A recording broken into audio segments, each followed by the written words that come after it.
आज हम और ऑनलाइन क्लासेस में टॉपिक लेके आए हैं, वो है बंद हुए साझेदारी खातों में समायोजन।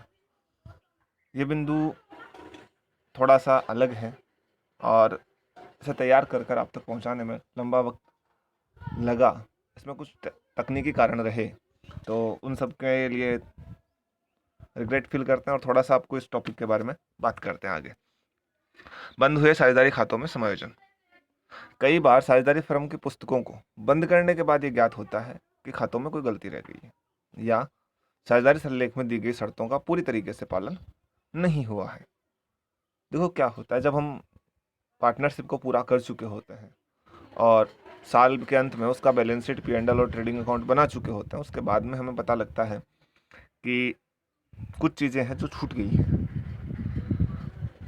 तो जो शर्तें या जो गलतियां रह जाती हैं उन्हें बाद में सुधार करने की ज़रूरत होती है, और इस सुधार को हम बंद हुए साझेदारी खातों में समायोजन करते हैं। सामान्यतः जिन मदों के लिए, निम्न मदों के लिए समायोजन किए जाते हैं, और उनमें से जो मदें दे रखी है वो है: नंबर 1, आपका पूंजी पर ब्याज का लेखा न किया जाना या कम या अधिक किया जाना। पहली जो आपकी कंडीशन होती है जिसमें हम लेखा करते हैं वो है पूंजी पर ब्याज।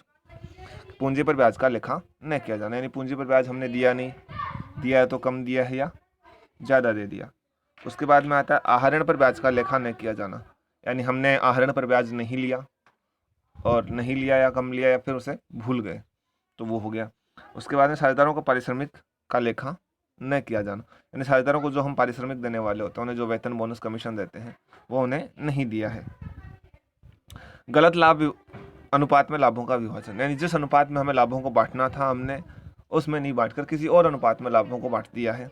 और इसके बाद में लाभ विभाजन अनुपात में परिवर्तन होना, यानी लाभ विभाजन अनुपात में हम परिवर्तन कर देते हैं या उसे बदल देते हैं कि नहीं, अब तक हमने जो किया वो इस प्रकार से था, आगे से जो रखेंगे वो ये होगा, या पीछे से उसे लागू करते हैं। तो उस अनुपात को हमें बांटने के लिए भी समायोजन करने की आवश्यकता होती है। तो इसे हम कहते हैं बंद साझेदारी खातों में समायोजन। कुछ चीज़ें इसकी जो बेसिक थी वो हमने देखी क्या होता है, जैसे कि पुस्तकें बंद करने के बाद जब हमें कुछ गलतियाँ लगती हैं, किन कारणों से हो सकती है, तो वो सारे कारण हमने यहाँ पर देखे। समायोजन की विधियाँ क्या है, तो दोस्तों इसके समायोजन की 2 विधियाँ हैं। नंबर 1, एकल प्रविष्टि द्वारा समायोजन, और नंबर 2, लाभ हानि समायोजन खाता खोलकर। अब एकल प्रविष्टि द्वारा समायोजन कैसे होता है और लाभ हानि खाता खोलकर समायोजन कैसे होता है, ये हम देखेंगे।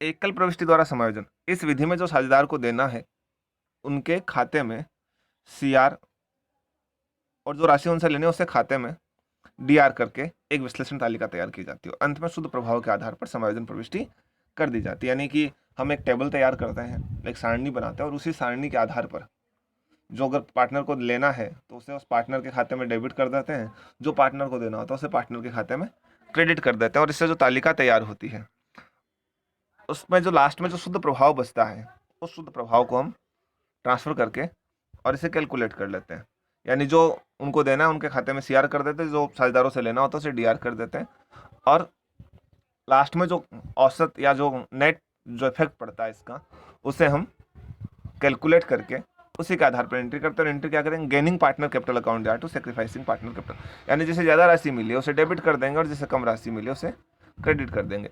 इसे आप एक एग्जाम्पल से हम लास्ट में देखेंगे, तो आप एग्जाम्पल से इसे ज़्यादा अच्छे तरीके से समझ पाएंगे। अभी के लिए आप इस एंट्री को समझ लें थोड़ा सा, और उसके बाद में इसे याद कर लें। जब हम इसका एग्जाम्पल देखेंगे इसी टॉपिक के लास्ट में, तो ये हमें और ज़्यादा क्लियर हो जाएगा। उसके बाद में आप कहते हैं दूसरी विधि, लाभ हानि समायोजन खाता खोलकर। तो इस विधि में क्या करना होता है, हमें कुछ प्रविष्टियां करनी होती है और एक खाता खोलते हैं P&L एडजस्टमेंट।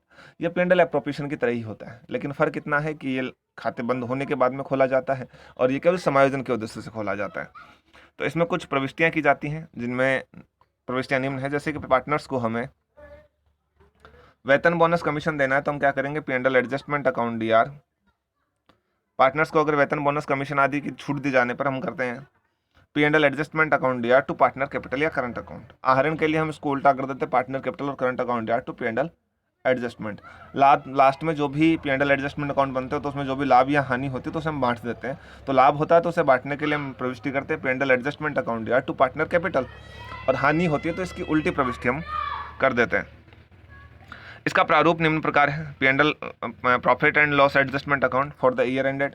इसमें डेबिट साइड में वही इंटरेस्ट ऑन कैपिटल आपका, इसका डेबिट साइड जो है, जो हम हमेशा से जानते हैं, ये आपका कौन सा है, DR साइड है इसका, और ये कौन सा हो गया, CR साइड हो गया। तो इसके डेबिट साइड में interest on capital, partner salary और पार्टनर कमीशन लिखते हैं, और इसके क्रेडिट साइड में इंटरेस्ट ऑन ड्राइंग और जो भी प्रॉफिट और लॉस होता है, शेयर ऑफ लॉस जो होता है, उसमें डिस्ट्रीब्यूट हो जाता है। ये इसका फॉर्मेट है। फॉर्मेट हमें बहुत ध्यान से याद करना है। इसके बाद में हम इसका एग्जाम्पल देखेंगे, और एग्जाम्पल देखने के बाद हम इसे थोड़ा सा और क्लैरिफाई करेंगे। एग्जाम्पल तक पहुंचने से पहले मैं चाहूँगा कि आप सारी चीज़ें जो हमने अब तक पढ़ी हैं वो सारी चीज़ें ध्यान से पढ़ें और उन्हें याद रखें, क्योंकि देखो याद रखना बहुत ज़रूरी होता है। हमें थ्योरी अगर याद है तो प्रैक्टिकल करना आसान हो जाता है, और थ्योरी अगर हमें याद नहीं है तो प्रैक्टिकल करना थोड़ा सा मुश्किल हो जाएगा आप सभी के लिए। आपका एग्जाम्पल है, एग्जाम्पल को ध्यान से पढ़ें। क्या लिखा हुआ है एग्जाम्पल में, ये रहा आपकी स्क्रीन पर एग्जाम्पल।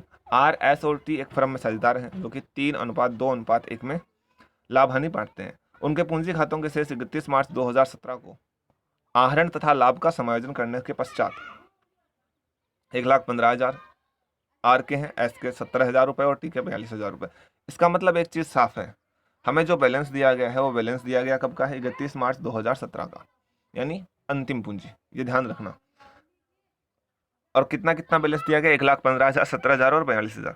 वर्ष के खाते बंद करने के बाद में ज्ञात हुई दो चीज़ें, और वो दो चीज़ें क्या थी, एक पूंजी पर ब्याज और आहरण पर 10% वार्षिक दर से ब्याज लगाना रह गया। यानी पूंजी और आहरण पर दोनों पर ही दर कितनी है, 10% की दर है, लगाना रह गया। आहरण कितने कितने, तो हमें आहरण भी दिए गए। आहरण है उनके 15,000, 10,000 और टीके कितने हैं, 8,000। और ब्याज की राशि हमें कैलकुलेटेड दे रखी है, हमें कैलकुलेट नहीं करनी पड़ेगी। यहाँ पर कैलकुलेटेड राशि दे रखी है 1,600 और 400 रुपये, तीनों के, R के 1,000, S के 600 और T के 400 रुपये। वर्ष का लाभ बिना पूंजी और आहरण पर ब्याज के समायोजन के पूर्व कितना था, 60,000 था। और इन समायोजनों के लिए आवश्यक जनरल प्रविष्टियां दीजिए और लाभ हानि समायोजन खाता और साझेदारों के पूंजी खाते बनाइए। सबसे पहले हमें क्या करना होगा, देखो पूंजी पर ब्याज की गणना जो की जाती है वो प्रारंभिक पूंजी पर की जाती है, न कि अंतिम पूंजी पर की जाती है। और हमें जो दी गई है वो कौन सी है, अंतिम पूंजी। तो इससे हम क्या कैलकुलेट करेंगे, सबसे पहले प्रारंभिक पूंजी कैलकुलेट करेंगे। कैसे कैलकुलेट करेंगे, तो उसका तरीका हमारे पास में है।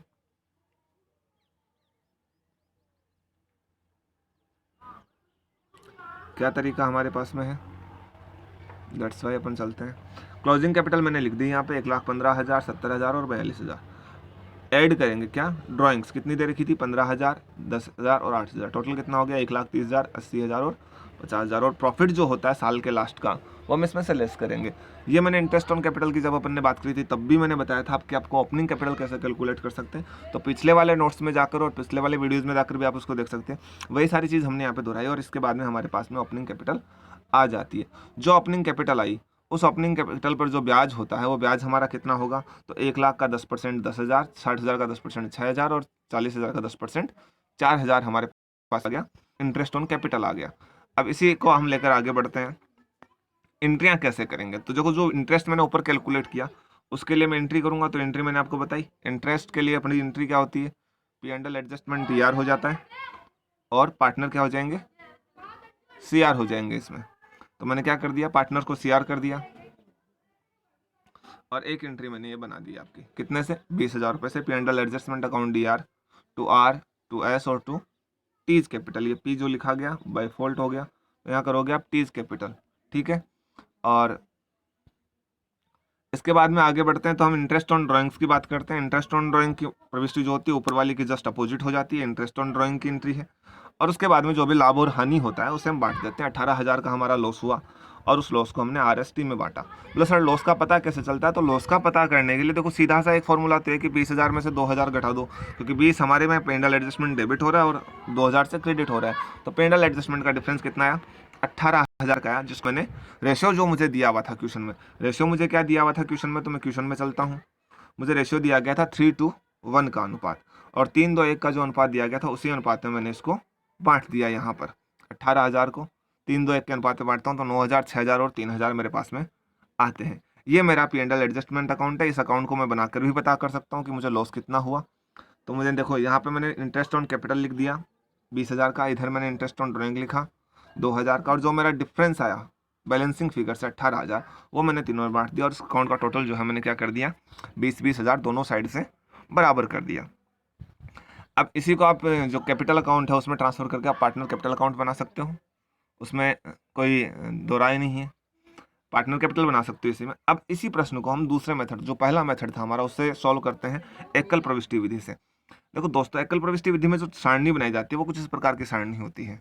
इस सारणी को पहले समझना जरूरी है, इसमें क्या क्या चीज़ें होती हैं और किस प्रकार से इसमें शो की जाती हैं। इस सारणी को अपन सबसे पहले डिफाइन करते हैं। इस सारणी में एक कॉलम बनता है पर्टिकुलर का, जिसमें हम जो भी हमारे मदे होती हैं उन मदों को लिखते हैं। उसके बाद में आर, एस और टी जितने फर्म के पार्टनर होते हैं उतने कॉलम बनाए जाते हैं और एक कॉलम बनाया जाता है फर्म के नाम का। और सभी कॉलम में डी आर और C R, D R C R column दो दो और बनाए जाते हैं। ये शो करते हैं पार्टनर कैपिटल को या पार्टनर्स को, यूँ मान लो। और ये कॉलम शो करता है फर्म को। यानी इसमें 3 कॉलम जो है वो तो किसको शो करेंगे, पार्टनर्स को बताएंगे और रिप्रेजेंट करेंगे। और एक जो कॉलम है ये तो किसको शो करते हैं, पार्टनर को, और ये शो करते हैं फर्म को। किसको शो करते हैं, फर्म को, यानी जो बिजनेस है उसको शो करते हैं। और ये 3 किसको शो कर देंगे, पार्टनर्स को शो करते हैं। ओके, तो हमने यहाँ पर वही चीज़ें करनी है जो हम करते आए थे।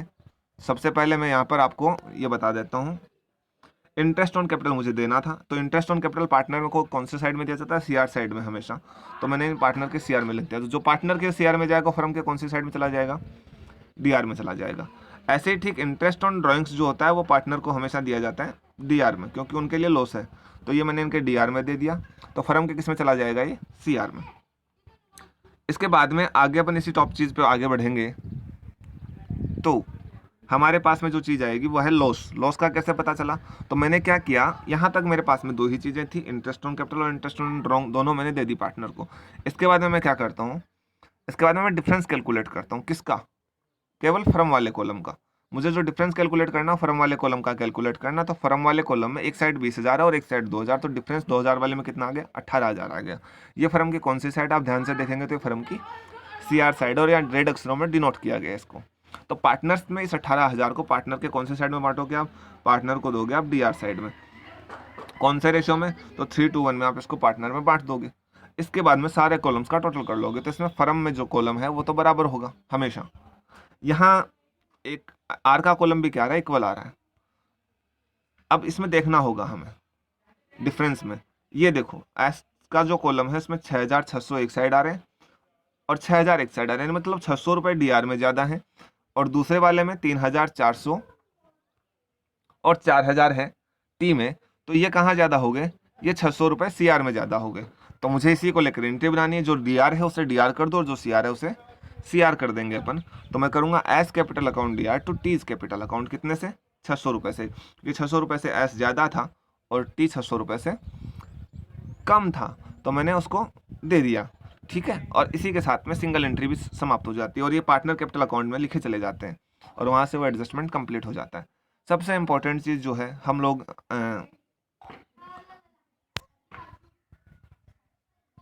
अभी के लिए, और ये टॉपिक आपका कंप्लीट होता है। आज इस टॉपिक को आपको देखना है बहुत अच्छे से। जिन लोगों के पास में बुक्स हैं वो बुक्स को आइडेंटिफाई कर लें, और जो प्रॉब्लम्स हो इस टॉपिक को समझने में, जो भी समस्याएं आप लोगों का है वो समस्याएं आप हमसे शेयर कर सकते हैं कमेंट्स के थ्रू, व्हाट्सएप के थ्रू, और आप हमसे पूछ सकते हैं कि इनका सॉल्यूशन हम दें। और एक बेटर चीज़ ये रहेगी कि आप ज़्यादा से ज़्यादा इस चीज़ के ऊपर फोकस करें, ताकि हम भी आप लोगों के लिए और अधिक मेहनत करें और अच्छी तरीके से उसको प्रेजेंट करने की कोशिश करें। धन्यवाद।